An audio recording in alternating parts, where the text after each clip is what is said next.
Hey, so I know that this is the third video I've made about this topic, but there are some things that have recently come to light that I feel like I can't really ignore, especially because I know that a lot of you are really finding these videos helpful and informative about the whole situation going on at the moment surrounding the Ingham family. So if you have absolutely no idea what I'm on about, then you can go back and watch my other two videos because I explain everything in there, and I recommend that you do that just to catch yourself up. And I also show like tweets and stuff in there with screenshots, so you'll get a really good idea of what's going on. But in a nutshell, Chris Ingham from the Ingham family was recently accused of messaging a 16-year-old girl called Jess. So Jess has been sharing her side of the story on her Twitter account, which I will leave a link to in the description box and I'll put here as well. And she puts some screenshots in there and kind of her take on things, so if you want to catch yourself up there then please do. And basically in my first two videos I was just sharing what I had seen from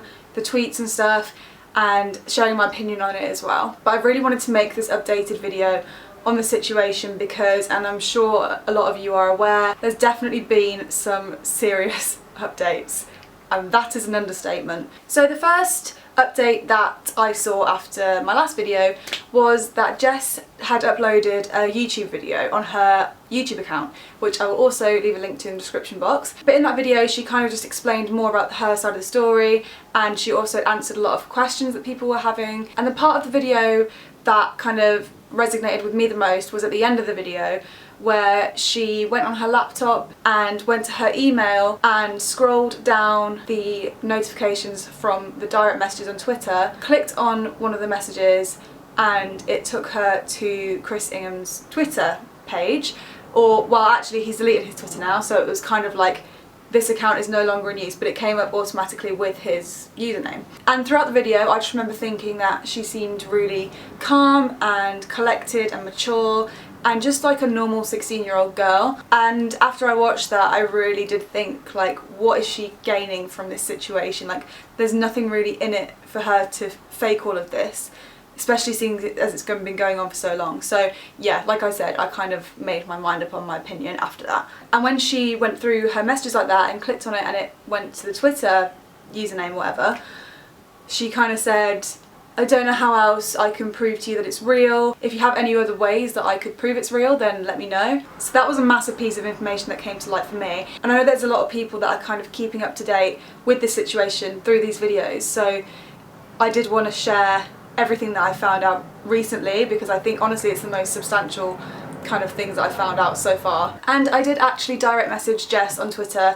asking if I could use a snippet of her video to include in this one, and she replied and she said that's fine, so I'm going to include that now so you can see. But I'm now going to show you that these messages are real. So yeah, here is my laptop. And then clicking on Internet Explorer, I don't know if you can see down there, clicking on Internet Explorer, and it comes up with the messages because I'd already opened them on my Gmail because I have work emails and stuff on my account, so I can't go through the whole email account. So yeah, I don't know if they're coming back to front. If they are, I'll do it at a different angle in a minute. I'm just scrolling down.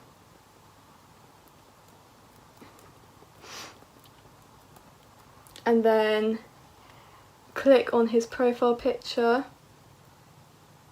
And it's not coming up with his Twitter profile because he's deactivated Twitter, but you can see there that it just linked it straight to his username saying this page doesn't exist because he's deactivated.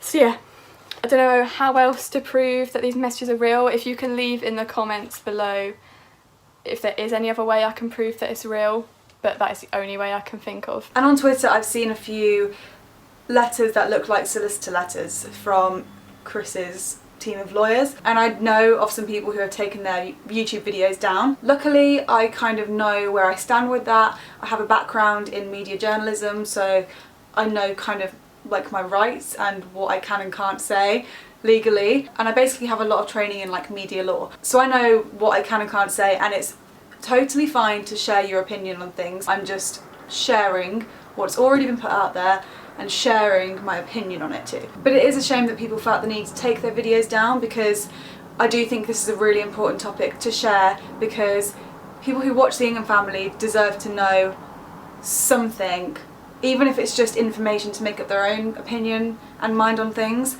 they deserve to have all the information that is available to them. Obviously things that are private between the family and the lawyers or whatever, like, that stays private. However, I do think that the audience deserves to know something from the Ingham family side of things. YouTube is a platform that encourages opinions on current topics and sharing of information and stuff like that. It's basically just reporting on current news, and that's what approach I will be taking throughout these videos for that reason. However, I will be sharing my opinion on it, of course, and I'm allowed to do that. Another thing is that if Jess was lying, and with the amount of people who have claimed that they have had to take their videos down because of legal reasons or whatever, then Jess would have been the first person to take her stuff down if it wasn't true, because the legal team probably would have been on her first. And in her video that she uploaded on YouTube, she said that she hadn't heard anything. So, and I also agree with her that I don't know how else she can kind of prove that it might be true. Like, she's been on her laptop, she's shown videos of her scrolling through and clicking on the thing, taking her to his profile or whatever. Like, there's just a lot of stuff there that I do personally believe, and I don't know how you'd be able to fake it. And then kind of going on to the next update as well, and another thing that makes me sure about my opinion is how the Inghams continue to handle the situation. Like I said in my other videos, they are just continuing to vlog, kind of as if nothing has changed, or that nothing substantial has been going on in their lives, which we all know has. So Chris's Twitter has been deactivated, Sarah's Twitter's been deactivated, their Instagrams are private, the comments on their YouTube vlogs are all extremely positive, there's no negative ones, so they're, I think, filtering them quite clearly. So it seems like they're kind of shutting themselves off from the situation, from facing the situation. However, they're still continuing to upload regularly and daily to YouTube, which is obviously their job. And I did see something on Twitter as well, which I'm not sure how viable this is, but it looked like a screenshot of a comment from Sarah replying to someone who said there's a massive elephant in the room, you need to address it, and she says something along the lines of, we wish we could, but we've been legally advised not to. And I just think that it's been almost a month now, and if it wasn't true, then you would have said something, a follow-up, another statement, anything by now, but there's just been nothing. So basically, yeah, all their videos have been carrying on as normal, and if you didn't know anything was going on, then you probably wouldn't have guessed that anything was going on. So another substantial thing that's happened, and something that a lot of people have commented on my videos about, is that the Ingham family put their house up for sale recently. And I think they put it up for sale and then it got leaked and then they took it down. And I'm not sure what's happening with that now, like if it's still for sale or not, I don't know. But they did say in a vlog that their house was up for sale, and they did that because their address was leaked before and they didn't feel safe in their house anymore, which may well be the case. I obviously do not know the ins and outs of their private family life, but it did kind of happen when this was all at its peak. So again, it's just quite coincidental that this has all happened around the same time. And then I watched their vlog from yesterday, which was the 25th of July. Sorry, I've just checked and it's not the 25th, it's the 24th, so 2 days ago. And that was the vlog titled, I Got a Crazy Surprise Tattoo. I was really shocked when I watched that video. I was like, what is actually going on here? So basically, if you haven't seen it, Chris says in the video that he's been wanting to do a surprise for Sarah for ages, and he's wanted to get a tattoo for her. But he does say he's been planning it for ages, and I don't know how true that is, but that's what he said. So he gets it done with his kids, and he has all the way down his arm here, says Sarah Ingham forever. But he did say that when he was going to show her, he was going to do it off camera for privacy, for romance or something, and so we wouldn't see her reaction, and we didn't. But then he does go up to her later on in the vlog and says, so what do you think about it? And she kind of just looks at him weird and says, like, I think you're crazy. So yeah, I don't know if she likes it or not, maybe she loved it, but... And then we have tonight's vlog. And those of you who have seen it, I'm sure you were as gobsmacked as I was. Actually, I say I was gobsmacked, but to be honest, I wasn't really that shocked. I kind of saw this coming. But basically, in tonight's vlog, which is the 26th of July, Sarah reveals in that video that she's pregnant. And it kind of shows her finding out and like taking the test on camera and finding out there and then on like the 10th of July, apparently. And then she tells Chris on his birthday, which is the 13th of July. But then there has been some speculation that the tags in their videos from a while ago have said things like pregnancy announcement, like before this all came out. So yeah, don't know what to think about that, but there it is. So yeah, Sarah's pregnant. In the middle of all of this, she's pregnant. And I do have to say that when all this came out, I felt really sorry for Sarah. Obviously I felt devastated for the girls, but I also did really feel sorry for Sarah because obviously it's horrible. And I still kind of do feel sorry for her. However, I just think now, like, it's clear that if this is true, she's staying with him and they're just choosing to continue on as normal. And obviously I don't know the ins and outs of the family, like there could have been a massive, you know, conversation about it and they've talked through it all and sorted things out, and if that's true then fair enough, good for them. Like, of course nobody knows what goes on behind closed doors, nobody knows the ins and outs of someone's relationship or family or whatever, but if it is true then I don't know what kind of message that sends to their 4 children now, I guess. And especially like Isabel, she's in a really close age to the girl that this apparently happened to, so it does kind of make me feel really bad for those girls. So yeah, like I said, I was shocked but I wasn't surprised, if that makes sense.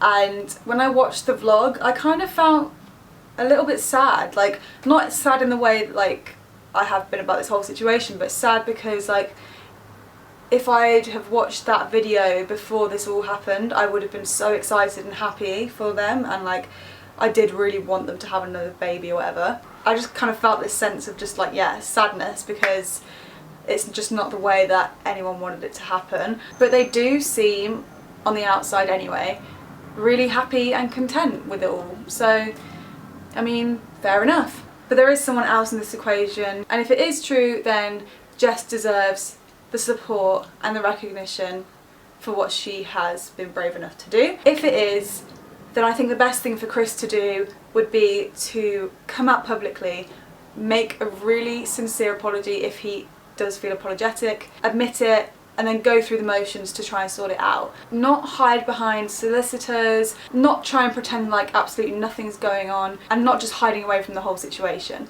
The mature adult thing to do, especially if you've got a baby on the way and you've got 3 young impressionable children that you want to set a good example for, again this is all hypothetically, if this has happened and it is true, then the right thing to do would be to come forward, admit it, take the consequences, and then like get help or get support that way, rather than hiding from everything, pretending like nothing's happened, being defensive, trying to take down everyone who talks about it, hiding behind your lawyers. To me it just all seems really clear now, and I just think that that is the best approach he could take if this was true. I'm so gutted that this has happened, and I don't want people to think that I've done these videos to like take down Chris Ingham. Like, I am so not. Like, I really did love watching this family on YouTube for so long, and I'm so disappointed and gutted that this has happened, and I feel so bad for those girls, like so bad for them. And I do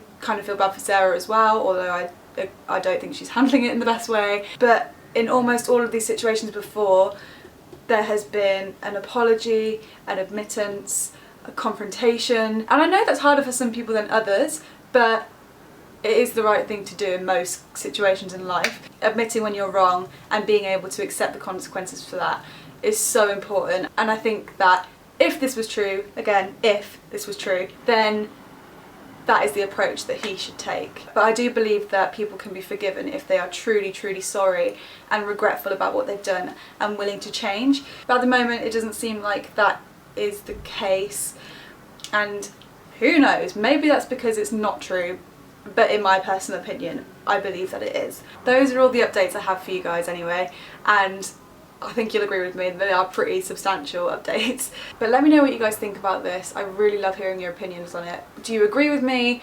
Do you not? Do you believe it's true? Do you not? And if you don't, like, why, and so on. I just felt like I had to make this video because honestly I just feel really kind of affected by this whole situation. I used to watch them every single day, and now I can't really watch them in the same way anymore. And I know a lot of you are feeling the same way, and it's important that everybody has the information available to them and then make of it what they want to and what they feel is right. So yeah, that's it for this video. But if you have any questions or opinions on the subject, if you still don't think it's true, if you do think it's true, if you think it's fake and you know how it could be faked, what your feelings are on the pregnancy, the tattoo, whatever, I would love to hear about it down below. And I know many of you also would really want to know. So yeah, just write it down in the comments below. But I hope you found this video helpful anyway, or at least informative in some way. Thank you so much for watching these videos. I know it's a horrible situation and I think it's important to address these things and report on these things. Don't forget to subscribe to my channel if you haven't already, and I'll see you guys in my next video. Goodbye.